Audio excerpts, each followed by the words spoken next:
Lisa, so my wife's name is Lisa. Her and I went down to Punta Cana for a little vacation. And we like to go and visit where the locals hang out.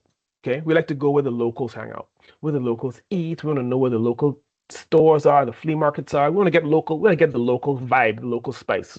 So we were able to get someone to drive us to a nearby flea market, local flea market. Went to the flea market, and it was music and food and dance. It's just great. Just we love it, right? And then we decided to go and we went into this particular little art shop, and the local artist had beautiful paintings from a local Dominican artist, and we bought a huge painting, huge canvas painting, had it rolled up and shipped back home to where we live here in the DC metro area.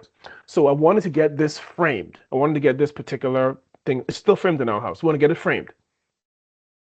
You can't just go to Walmart and get a frame that big because it's a huge thing, right? Target doesn't have it that big. You gotta get a custom frame.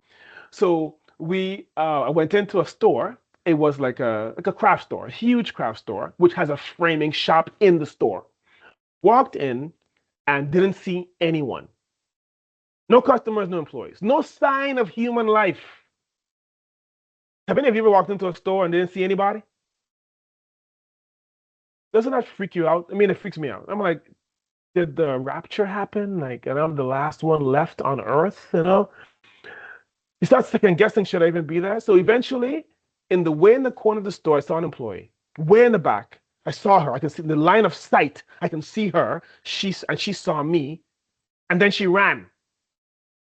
She ran away, not towards me. Leticia, she ran away. Now I'm annoyed, and I'm like, where'd she go? So I decided I'm gonna look for her. I went down each aisle hunting for this lady, trying to see where she was hiding. And I eventually saw her down one. Talk about customer engagement, Mike. 3.2. Went down one of the aisles, and I saw her with a coworker, and they're both stocking shelves. They're silently stocking shelves.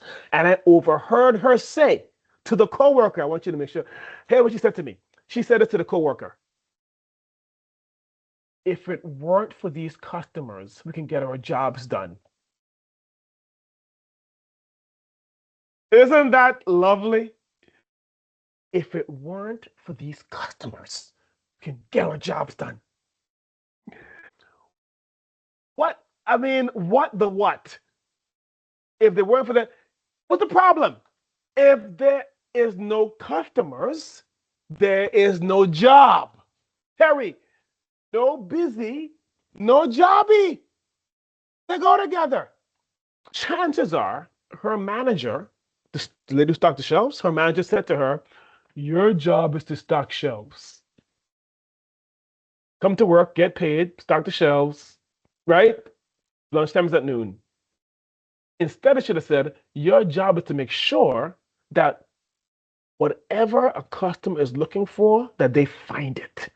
Make sure everyone who comes into this store leaves feeling elated, like they want to come and hang out, even if they have nothing to buy. We want people to feel so welcomed, so well taken care of, that they have an amazing experience. And then they come back and they bring their family and they bring their friends. Oh, yeah. And by the way, one of your functions, one of your tasks is to stock shelves.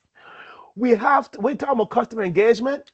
It's all centered on we have to make sure people know their purpose. They have to know their purpose. They have to know their purpose. Their purpose is not just to take an order or to greet or to answer phones or to process transactions. Those are just functions, tasks.